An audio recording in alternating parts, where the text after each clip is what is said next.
The Legislative Assembly was the legislature of France from the 1st of October 1791 to the 20th of September 1792 during the years of the French Revolution. It provided the focus of political debate and revolutionary lawmaking between the periods of the National Constituent Assembly and of the National Convention. History. Background. The National Constituent Assembly dissolved itself on the 30th of September 1791. Upon Robespierre's motion, it had decreed that none of its members would be eligible to the next legislature. Its successor body, the Legislative Assembly, operating under the liberal French Constitution of 1791, lasted until the 20th of September 1792, when the National Convention was established after the insurrection of the 10th of August just a month before. The Legislative Assembly entrenched the perceived left-right political spectrum that is still commonly used today. There were 746 members. Elections. The elections of 1791, held by census franchise, brought in a legislature that desired to carry the revolution further. Prominent in the legislature were the Jacobin Club and its affiliated societies throughout France. The Legislative Assembly first met on the 1st of October 1791. It consisted of 745 members, mostly from the middle class.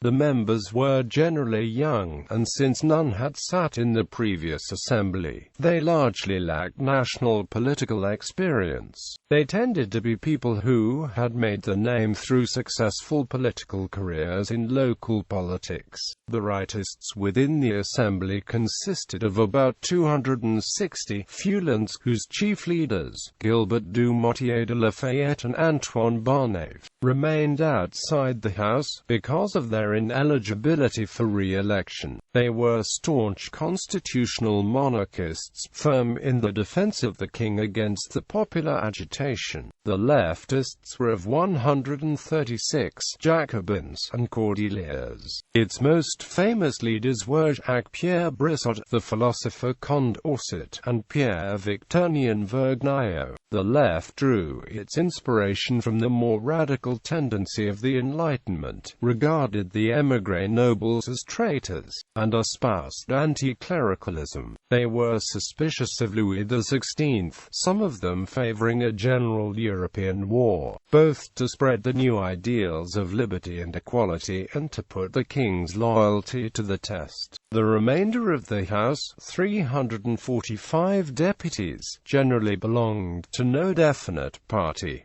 They were called the Marche or the Plain. They were committed to the ideals of the Revolution, hence generally inclined to side with the left, but would also occasionally back proposals from the right. The king's ministers, named by him and excluded from the assembly, are described by the 1911 Encyclopaedia Britannica as mostly persons of little mark. Formation. For a detailed description of the proceedings of the Legislative Assembly and related events, see the Legislative Assembly and the Fall of the French Monarchy. The 27th of August 1791 Declaration of Pillnitz already threatened France with attack by its neighbors. King Louis XVI favored war, hoping to exploit a military defeat to restore his absolute power. The Assembly was leaning toward war and to spread the ideals of the Revolution. This led in April 1792 to the first of the French Revolutionary Wars. The king vetoed many of the Assembly's bills throughout its existence, such as these: legislation declaring the émigré guilty of conspiracy and prosecuted as such was passed on the 8th of November 1791 but vetoed by Louis. Enforcement of the civil constitution of the clergy. On the 29th of November 1791 the Assembly decreed that every non-juring clergyman who did not take the civic oath within 8 days would lose his pension, and, if any troubles broke out, he would be deported. Louis vetoed the decree as a matter of conscience. Louis XVI formed a series of cabinets veering at times as far left as the Girondists. However, by the summer of 1792, amid war and insurrection, it had become clear that the monarchy and the now dominant Jacobins could not reach any accommodation. On the 11th of July 1792, the Assembly formally declared the nation in danger because of the dire military situation. On the 9th of August 1792, a new revolutionary commune took possession of Hôtel de Ville, and early on the morning of the 10th of August, the insurgents assailed the Tuileries, where the royal family resided.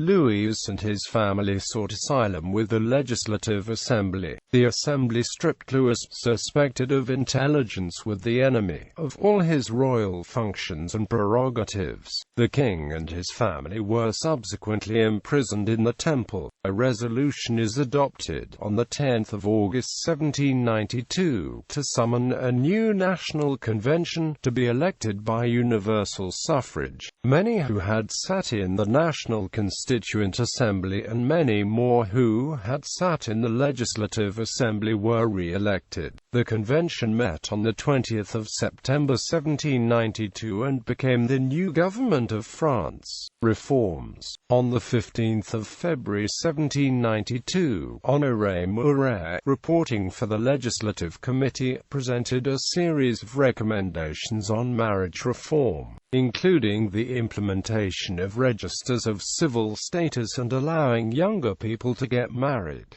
Political groups. The Legislative Assembly was driven by two opposing groups. The members of the first group were conservative members of the bourgeoisie that favored a constitutional monarchy, represented by the Feuillants, who felt that the revolution had already achieved its goal. The other group was the democratic faction, for whom the king could no longer be trusted, represented by the new members of the Jacobin Club that claimed that more revolutionary measures were necessary. Presidents. Political parties. Independent Feuillants Club.